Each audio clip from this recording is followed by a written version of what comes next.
mapagpalang umaga po sa buhay po ng bawat isa po sa atin. Maraming salamat po sa ating pong dakilang Panginoong Hesus na palaging sariwa, palaging sagana ang kanyang pag-ibig, biyaya at kahabagan sa buhay ng bawat isa po sa atin. Bago po sa pag-aaral po ng salita ng ating pong Panginoong Hesus, tayo po muna ay patuloy na manangan sa presensya ng ating Panginoon at patuloy na handugan ng ating dakilang Diyos ng awitin para po sa ating pong Panginoon. Hallelujah. Tayo po'y magpuri sa ating Panginoon. Hallelujah. Maraming salamat aming dakilang Diyos. Maraming salamat aming Panginoong Hesus. Purihin kayo aming Diyos na dakila, Diyos na buhay, Diyos na walang katulad, ang Diyos na hindi nagbabago, aming Diyos na tapat.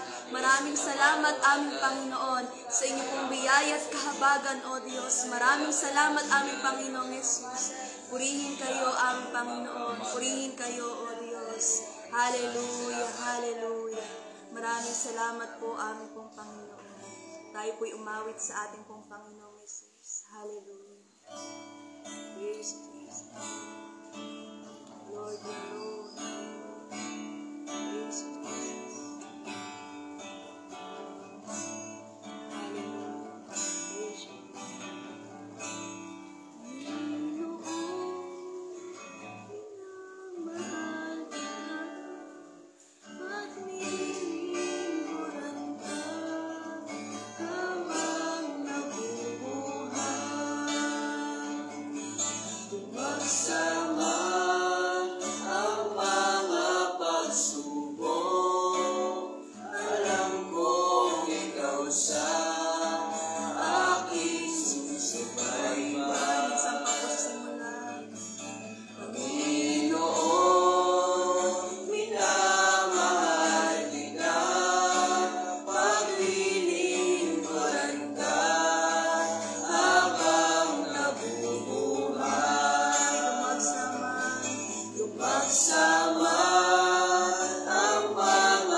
Salamat po, O Diyos. Hallelujah. Maraming salamat, aming Panginoong Hesus. Bilang tugon nga po, aming Panginoon, sa kabutihan po ninyo, O Diyos. katapatan, Panginoon, sa kaligtasang ipinagkaloob niyo po sa amin. Marapat lamang aming Panginoon. Buong puso, buong tapang ka po namin ipangaral aming Panginoong Yesus. Maraming salamat po, O Diyos, kaya sa umaga pong ito, patuloy po kami malapit sa inyo, nagpapakumbaba, Panginoon. Nagpapasiyasat, O Diyos, sa mga mali po ninyong nakikita sa aming pong mga buhay, Panginoon. Inyo pong siyasatin namin dakilang Diyos. At hiningi po namin ng kapatawaran aming Panginoon ang lahat ng karumihan na nakikita sa aming pong mga buhay. Linisin niyo po kami na yung makapangyarihang banal na dugo, Panginoong Yesus, upang sa gayon, sa umaga pong ito, patuloy po namin malaman ang kalooban po ninyo. Patuloy po kaming mamulat sa inyo pong mga salita, Panginoon. Patuloy po kaming maliwanagan, Panginoon. Patuloy po kaming mapalakas sa pamamagitan ng iyong mga salita, aming dakilang Diyos. Maraming salamat po, aming Panginoon, sa inyo pong lahat ng papuri, pasalamat, pagluwalhati at pagsamba. Sa pangalan po ng ating pong Panginoong Yesus, ang lahat po ay magsabi po na Amen. Muli, isang mapagpalang umaga po sa buhay ng bawat isa po sa atin. Ang FB Live pong ito ay magmumula po dito sa Door of Faith Church, District 9, Lagro, sa panguna po ng ating pong Panginoong Hesus sa pamamagitan ng kanyang lingkod, Pastor Luis Bainon. At salamat po sa ating pong Panginoon. Buksan po natin ang ating pong mga Biblia sa aklat po ng Epeso o Ephesians chapter 5, verse 15 hanggang 17 po. Ephesians chapter 5, verse 15 hanggang 17. Ang sabi po dito sa ang salita ng Diyos. Kaya mag-ingat kayo kung paano kayo namumuhay. Huwag kayong mamuhay tulad ng mga mangmang, kundi tulad ng marurunong na nakakaalam ng kalooban ng Diyos. Huwag ninyong sayangin ang panahon nyo. Gamitin nyo ito sa paggawa ng mabuti dahil maraming gumagawa ng kasamaan sa panahong ito.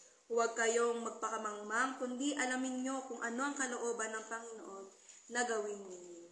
Purihin po ang salita po ng ating pong Panginoong Hesus. Sa umaga pong ito, ang pag-aaralan po natin ang mga bagay na dapat gawin ng mga taong naliwanagan na.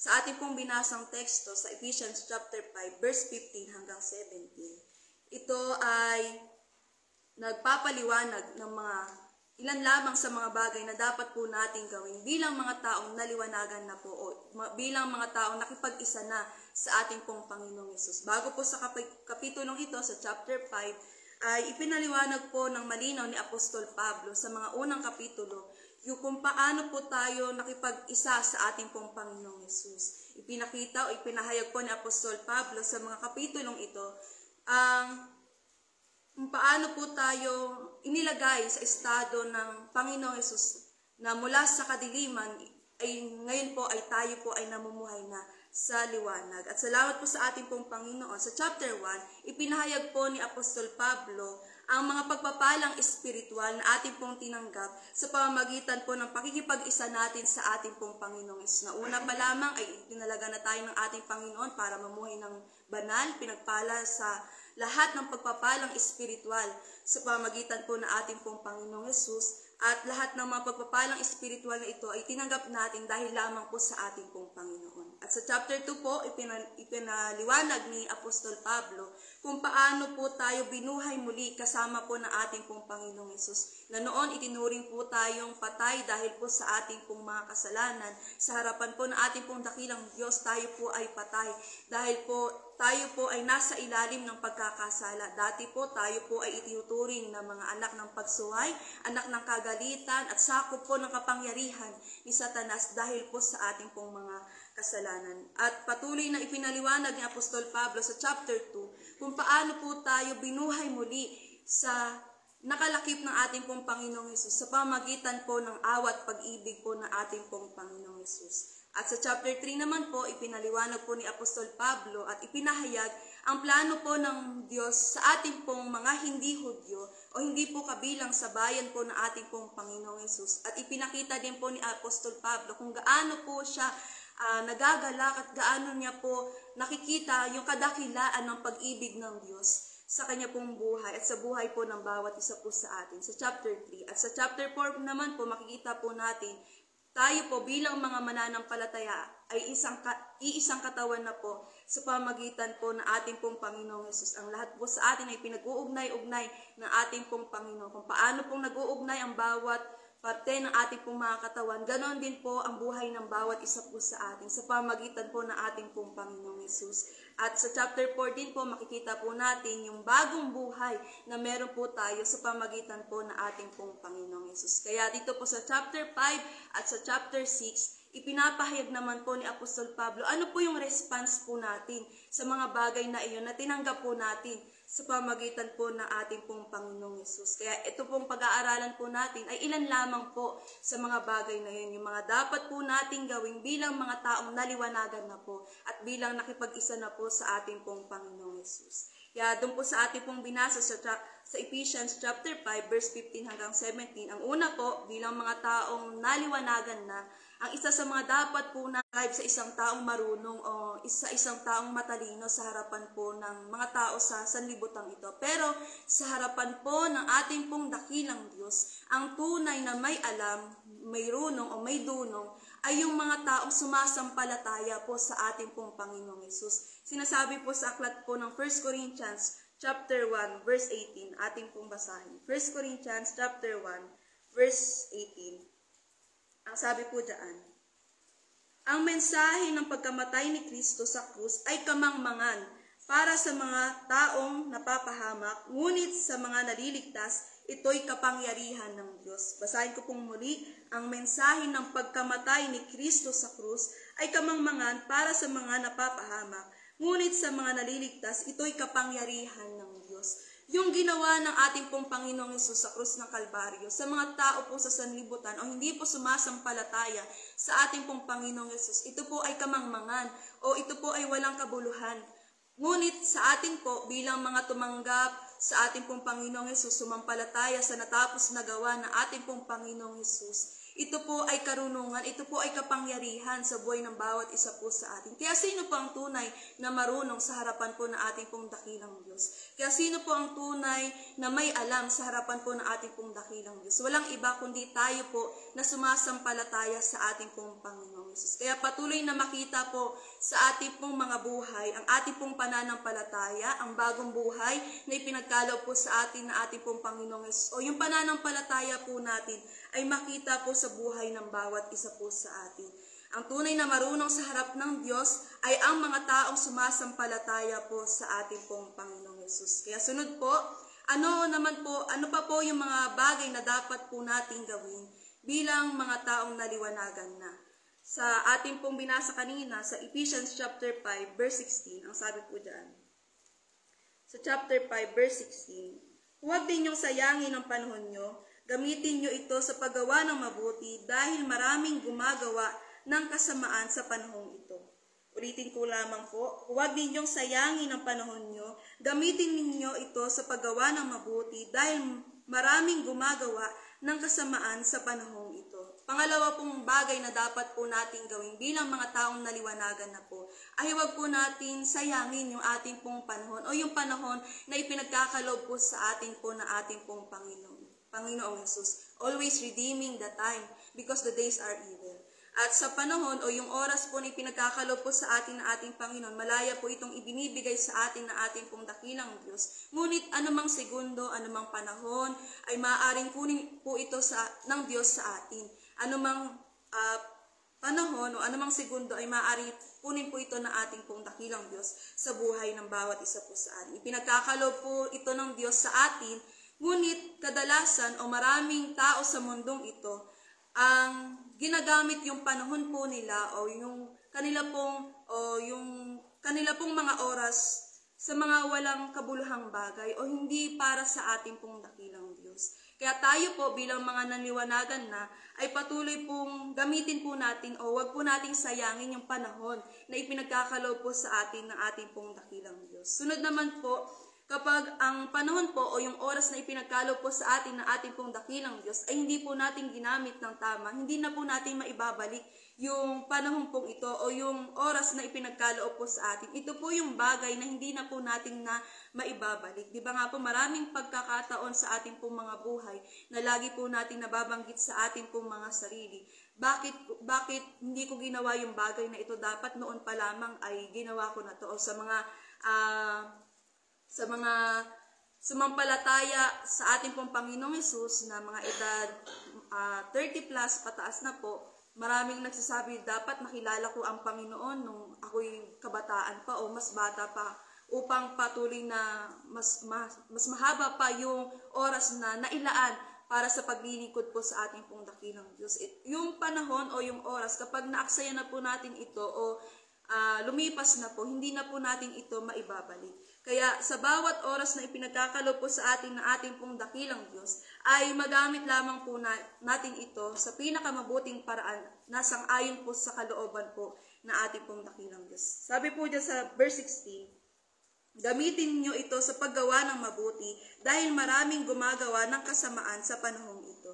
Sabi po dyan, gawin po natin ito sa paggawa ng mabuti dahil maraming gumagawa ng kasamaan sa mundong ito o sa panahong ito.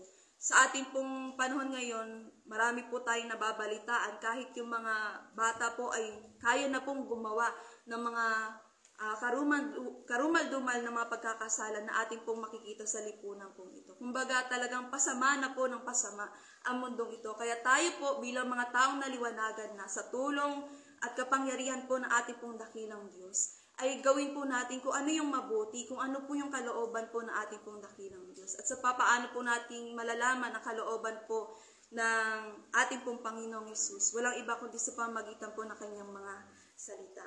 Kaya sunod naman po,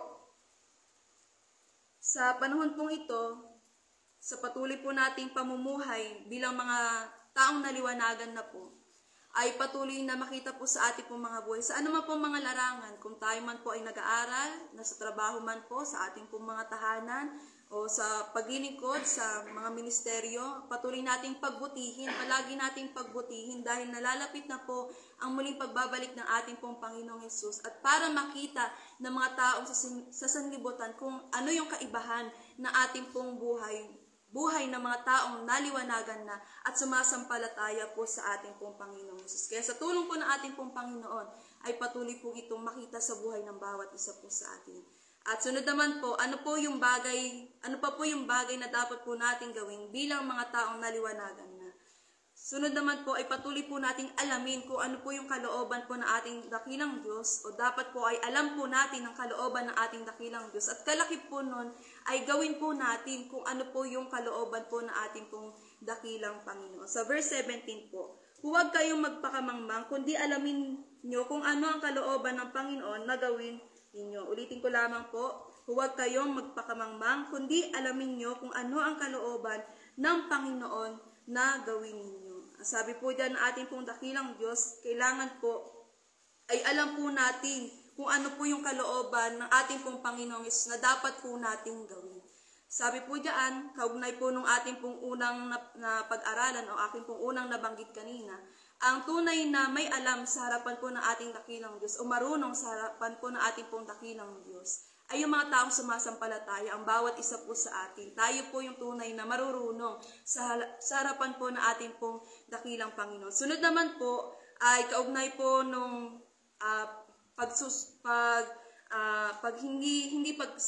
hindi pagsasayang ng panahon at kundi paggamit sa pinakamabuti sa kalooban po ng ating pong dakilang Diyos, ay kalakip po nun, kailangan po, alam po natin kung ano po yung kalooban po ng ating pong dakilang Diyos na dapat po natin gawin. Pagsumikapan na gawin lagi kung ano po yung kalooban po ng ating pong dakilang Diyos. Sa papaanong paraan po natin malalaman ang kalooban po ng ating pong dakilang Diyos sa pamagitan po ng salita ng Diyos at kalakip po ang pananalangin at palagihang pakikipag-ugnayan sa ating pong Panginoong Hesus. Ano po ba yung kalooban ng Diyos sa buhay ng bawat isa po sa atin? Meron po tayong tinatawag po na specific will of God, o yung bawat isa po sa atin ay merong specific na ipinapagawa ang Diyos sa buhay ng bawat isa po sa atin, sa aspeto man po ng paglilingkod, sa pamumuhay, sa ating pong pamilya, sa pang-araw-araw po nating ginagawa. Paano po natin yun malalaman? Sa patuloy po natin pakikipag-ugnayan sa pamagitan po ng pananalangin at salita po ng ating pong dakilang Diyos. At meron din po tayong tinatawag po na general will of God, o sa bawat isa po sa atin na ito po ay dapat pong magampanan po natin at magawa sa tulong po ng ating pong dakilang Diyos.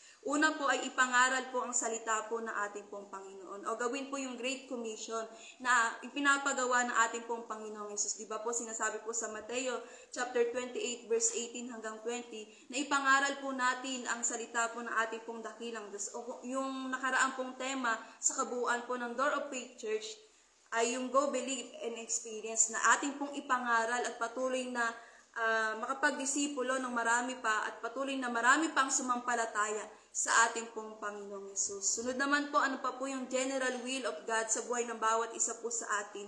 Kalakip po ng pangangaral po natin ng salita ng Diyos ay kailangan po natin ito lakipan ng pamumuhay ng banal at kalugod-lugod sa harapan po ng ating pong dakilang Diyos. Na yun naman din po yung tema po ng kabuuan ng Door of Faith Church ngayon. Living sacrifice, holy and acceptable unto God. At salamat po sa ating pong Panginoon na patuloy po sa tulong at habag po ng ating pong dakilang Diyos ay patuloy po nating magawa ang mga bagay po ito. At salamat po sa ating pong Panginoon at sa ating pong pagsasapamuhay ng salita po ng ating dakilang Diyos. Ang pamumuhay ng may kabanalan, kalugod-lugod sa harapan po ng ating dakilang Diyos, sa araw-araw po nating pamumuhay, sa ating pong pamilya, sa paaralan, sa trabaho man po, sa paglilingkod sa ating pong dakilang Diyos, sa araw-araw po nating pamumuhay, na ipinapakita kung ano po yung sinasabi ng salita ng Diyos. Pamumuhay ng may kabanalan, pamumuhay ng nakalulugod sa harapan po ng ating pong dakilang Diyos, ay naipapahayag na po natin yung salita po ng ating pong Panginoon o yung ebanghelyo po ng ating pong Panginoong Hesus. Sa tulong po ng ating pong Panginoon ay naipapakita na po natin sa mga tao sa sanlibutan kung ano yung kaibahan ng mga taong sumasampalataya at mga taong hindi sumasampalataya sa harapan po ng ating pong dakilang Diyos. Talagang iba po at patuloy na sa pamagitan po ng ating pong dakilang Diyos, sa pamagitan ng ating pong Panginoong Hesus, ay makita po ito sa buhay ng bawat isa po sa atin. Kaya ulitin ko lamang po, bilang mga taong naliwanagan na po sa tulong at habag po ng ating pong dakilang Diyos, ay patuloy po nating magawa ang mga bagay na ito. Bilang mga nakatanggap na po ng kaligtasan na nagmumula po sa ating pong Panginoong Hesus, at bilang tayo po ay nakipag-isa na sa ating pong Panginoong Hesus, at bilang tayo po ay ngayon nasa kaliwanagan na dati tayo po ay namumuhay sa kadiliman, ito po yung mga dapat po nating gawin. Una po, mamuhay na tulad ng mga marurunong, tulad ng isang marunong, tunay na marunong sa harapan po ng ating pong dakilang Diyos. Sino po yung tunay na marunong sa harapan po ng ating pong dakilang Diyos? Yun po yung mga taong sumasampalataya at nakikita sa kanila pong mga buhay yung pananampalatayang tinanggap po nila o tinanggap po natin sa ating pong Panginoong Hesus, na patuloy na makikita po sa buhay ng bawat isa po sa atin na meron po tayong Diyos na sinasampalatayanan, na minsang namuhay sa mundong ito, inilibing, nabuhay muli at ngayon ay nakaupo na sa kanang trono ng ating pong dakilang Diyos. Yun po yung makita sa buhay ng bawat isa po sa atin. At yun po ang tunay na marunong sa harapan po ng ating pong dakilang Diyos. Sunod naman po, bilang mga taong naliwanagan na, ay dapat po ay sulitin po natin at huwag sayangin ang panahon ay pinagkakaloob po sa ating pong ng ating dakilang Diyos. Gawin po natin ang mabuti at kalooban po ng ating pong dakilang Diyos sa buhay ng bawat isa po sa atin. At panghuli po, ay alamin po natin at patuloy na makita po sa buhay ng bawat isa po sa atin, na alam po natin kung ano po yung kalooban po ng ating dakilang Diyos. Gawin po natin kung ano yung kalooban po ng ating pong dakilang Diyos. Specific man po o maging yung general will ng ating pong dakilang Diyos, na ipangaral ng salita ng Diyos at kalakip ang buhay na banal at kalugod-lugod sa harapan po ng ating pong Panginoon.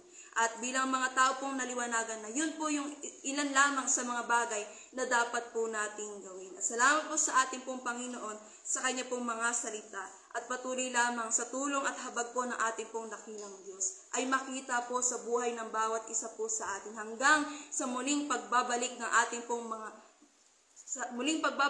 ating pong Panginoong Hesus, ay makita po sa buhay ng bawat isa po sa atin ang mga bagay na ito. At salamat po sa ating pong Panginoon. Tayo pong lahat ay patuloy na lumapit at patuloy na dumulog sa ating pong dakilang Panginoon. Hallelujah. Maraming salamat po aming pong Panginoong Yesus. Maraming salamat po, O Diyos na dakila, aming Diyos na banal, aming Diyos na walang katulad. Patuloy po kaming lumalapit sa inyo sa umaga pong ito, aming Panginoon. Maraming salamat po, aming Panginoong Yesus, sa inyo pong biyaya at kahabagan, O Diyos. Maraming salamat po, aming Panginoon. Patuloy po kaming lumalapit po sa inyo, O Diyos. Patuloy na nagsusumamo, Panginoon, sa kapangyarihan po ninyo, O Diyos, sa tulong na nagmumula po sa inyo, Panginoon, sapagkat hiwalay po sa inyo, Panginoon, hindi po namin kayang gawin ang kalooban po ninyo, Panginoon. Kaya dalangin po namin, Panginoon, patuloy niyo pong pagliwanagin kung ano po yung kalooban po ninyo sa buhay ng bawat isa po sa amin. Patuloy po namin dalangin, Panginoon, sa mga taong nag-aalinlangan, Panginoon, sa mga nanonood po ngayon, Panginoon, kung meron man po sa kanilang may pag-aalinlangan, Panginoon, ay patuloy lamang sa tulong po ninyo, O Diyos,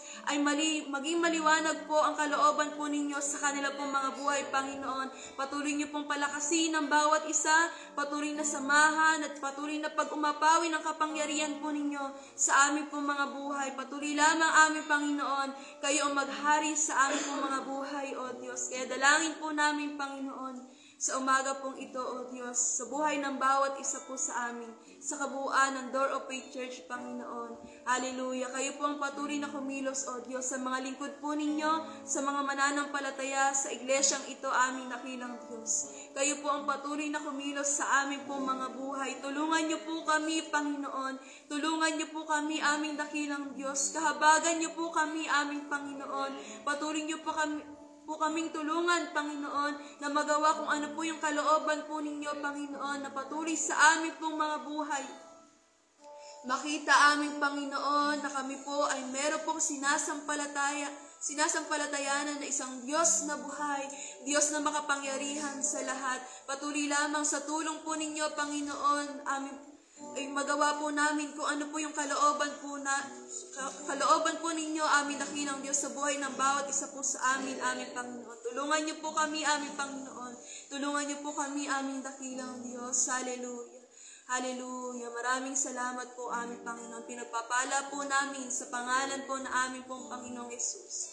Ang inyo pong lingkod, aming Panginoon, na mga lingkod na inyong ginagamit, aming dakilang Diyos. Hallelujah. Simula po sa General Superintendent, Panginoon, sa buhay po ng Pastor Joseph, Panginoon, sa Masaredo family, Panginoong Jesus. Kayo po ang patuloy na kumilos sa kanila pong mga buhay, Panginoon. Patuloy na bigyan po sila ng karunungan, kaalaman na nagmumula po sa inyo. Patuloy na pag-umapawi ng kapangyarihan po ninyo sa buhay nila, aming Panginoon. At patuloy lamang panghawakan po ninyo, O Diyos. Hallelujah. Pisikal na pangatawan ng aming pong tagapanguna, O Diyos. Kayo lamang patuloy na magbigay sa kanya ng kalakasan, kagalingan, Panginoon. Patuloy, Panginoong Yesus. Hallelujah. Patuloy lamang magampanan ng kalooban po ninyo at mapangunahan ng kabuuan ng Door of Faith Church sa tulong po ninyo at gabay po ninyo, aming Panginoong Yesus. Dalangin din po namin sa lahat ng mga lingkod na itinalaga sa bawat distrito, Panginoon, maging sa mga direct churches, Panginoon. Hallelujah. Sa mga churches sa ibang bansa, Panginoon. Kayo po ang patuloy na kumilos, aming Panginoong Yesus. Sa mga lingkod po ninyo, Panginoon, patuloy na tulungan ng bawat isa, aming dakilang Diyos, na magawa ang kalooban po ninyo. Una kami bilang mga lingkod po ninyo, O Diyos, ay makita sa aming po mga buhay, Panginoon. Hallelujah. Na kami, mga taong namumuhay sa kaliwanagan, aming dakilang Diyos, at lubos na nalalaman ang kalooban po ninyo sa buhay ng bawat isa po sa amin. Kaya tulungan niyo po kami, aming Panginoon, sa bawat mga mananampalataya.